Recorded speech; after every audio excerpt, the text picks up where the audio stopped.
All procurement uses a common process and a variety of practices. Is procurement a science or an art? Well, it's a mix of both. Organisations may have a formal procurement process, and some may follow 6 steps. Others may define 10 or more. Each will require different levels of governance controls and approvals, as well as involve risk management and stakeholder engagement. Fundamentally, it's the same process, just the stages are grouped differently: planning, engaging, and sourcing and managing. We've simplified it into 5 common stages. So where do we start? Ultimately, your aim is to meet expectations, deliver benefits, and drive value. To understand what those expectations are, the first step is to determine organisational and stakeholder needs. You'll have to know what's needed now, what you may need in the future, and how this might be affected by other factors. This sounds like you need to do more than just desk work and speak to many different people. Definitely. What are the organisation's needs and business objectives? Who are your stakeholders? What do they need and what do they want? Sometimes needs and wants can get confused. So what are their underlying interests? You'll discover this through research, analysis and discussion. That sounds like a lot, and we've barely started. Well, not all of this needs to be done now, but it does start here. You'll need to gain the buy-in cooperation of your stakeholders throughout the entire process. When you know your stakeholders' needs, you can determine what the supply market has to offer, knowing if you can buy, when to buy, and who to buy from. You'll need a comprehensive understanding of the supply market for your spend category. How is it evolving over time? Can you get what you need now and into the future?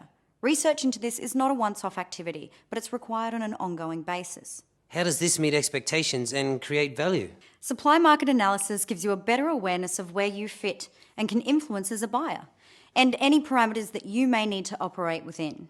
By profiling your supply market, you'll be able to see if and how your organisation's needs can be met now and into the future. The next step in the procurement process is to develop a market engagement strategy. What can you do to position yourself in the market to get the best possible outcome? This will need to meet internal requirements, but also consider the effects into the future. What you do now may be a positive or negative impact later on. Here are just a few. Whoa! Don't worry, you're not expected to know them all right now. The strategies you do choose will be based on all of the information that you've gathered in the first 2 steps. For most strategies, you'll need to select the supplier and negotiate a final contract. This may be with the incumbent supplier or a new one, or several on the panel arrangement. You'll develop a key selection criteria to use in your evaluation process, and you'll carefully manage all the communications. You need to ensure any bias or corruption is clearly avoided. At this stage, a supplier shortlist may be prepared and final negotiations will commence. And from this you make your final decision and award the contract. Yes. You may use standard terms and conditions or have a draft of a new contract, but it's very important that you've negotiated the right commercial deal and written this clearly into the schedules of your contract.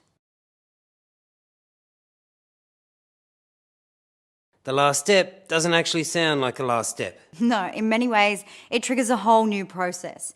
Everything is now in place for the agreed contract and benefits to be implemented between the parties. The relationship now needs to be managed so that the value everyone has been working towards can actually be realised. So now you have 2 broad objectives. You need to maintain the benefits identified in the sourcing process by managing supplier performance. This involves measuring and monitoring activities. On top of that, you want to drive the most value out of the contract, and so can look at managing the supplier relationship. This involves dedicated and targeted interactions. So that's the procurement process. In a nutshell, whether your organisation already has formal procurement or is just starting to establish itself, these are the 5 common stages. Throughout, different levels of governance controls, approvals, risk management and stakeholder engagement are required.